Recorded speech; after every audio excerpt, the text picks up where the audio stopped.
Assalaamu calaykum dhammaan daawadayaasha. Ku soo dhowaada muuqaal cusub. Maanta waxaan ka hadli doonaa taariikhda dalka Maraykanka laga bilaabo dadkii ugu horreeyey ee degganaa dhulkan ilaa sida uu maanta u noqday mid ka mid ah dalalka ugu awoodda badan dunida. Haddii aad jeceshahay taariikhda iyo aqoonta guud, fadlan la soco muuqaalka ilaa dhammaadka. Cutubka hal dadkii ugu horreeyey.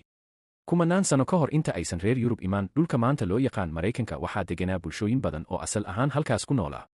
Bulshooyinkaas waxay lahaayeen dhaqamo, luqado iyo habab nololeed kala duwan. Waxay ku noolaayeen ugaarsi, kalluumaysi, beerasho iyo ganacsi dhex maray qabiilo kala duwan.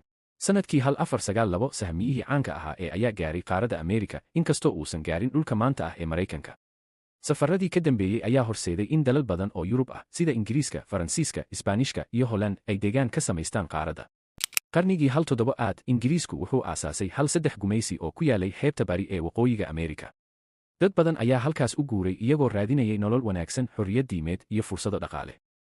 Markii Ingiriisku kordhiyey canshuuraha iyo xakamaynta gumaysiyada, dadka degganaa 13 ka gumaysi way ka caroodeen. Waxay ku doodeen in aan lagu canshuuri karin iyaga oo aan matalaad ku lahayn baarlamaanka Ingiriiska. Sanadkii 1775 waxaa bilowday dagaalkii xornimada. Hogaamiyaha ciidamada kacaanka wuxuu ahaa. Maalintii Luulyo 4, 1776 waxaa la ansixiyey baaqa xorriyadda oo uu si weyn u qoray. Dukumentigan wuxuu ku dhawaaqay in gumaysiyadu ay yihiin dal xor ah. Dagaalku wuxuu dhammaaday 1783 waxaana Ingiriisku aqoonsaday madax-bannaanida Maraykanka. Dagaalka kadib, hogaamiyayaashu waxay diyaariyeen dastuur cusub si dalka loo mideeyo. Dastuurkan ayaa dhaqan galay sanadkii 1789 waxaana noqday mid ka mid ah dastuuradii ugu horreeyey ee weli shaqeeya. Isla sanadkaas wuxuu noqday madaxweynihii ugu horreeyey ee Maraykanka. Cutubka 5 Ballaarinta dalka. Qarnigii 19aad, Maraykanku wuxuu si weyn u ballaartay dhulkiisa. Waxaa la iibsaday dhulal cusub, waxaana dad badan u guureen dhanka galbeed. Ballaarintan waxay kor u qaaday beeraha, warshadaha iyo ganacsiga, laakiin waxay sidoo kale saamayn weyn ku yeelatay bulshooyinkii asaliga ahaa ee ku noolaa dhulkaas. Sannadihii 1861 ilaa 1865 waxaa dhacay dagaalkii sokeeye.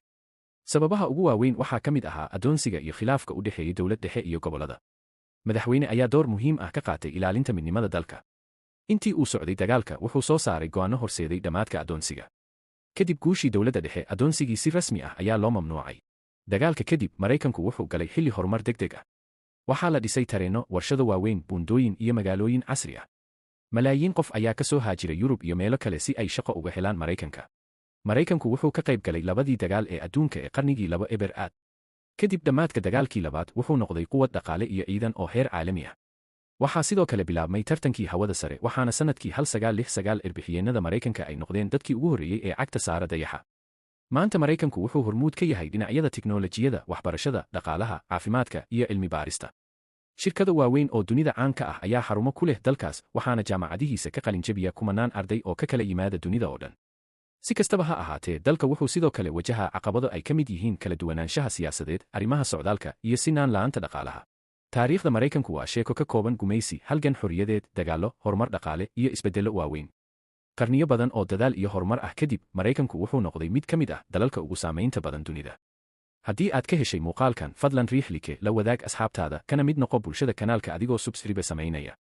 Mahadsanidin, nabadgelyo.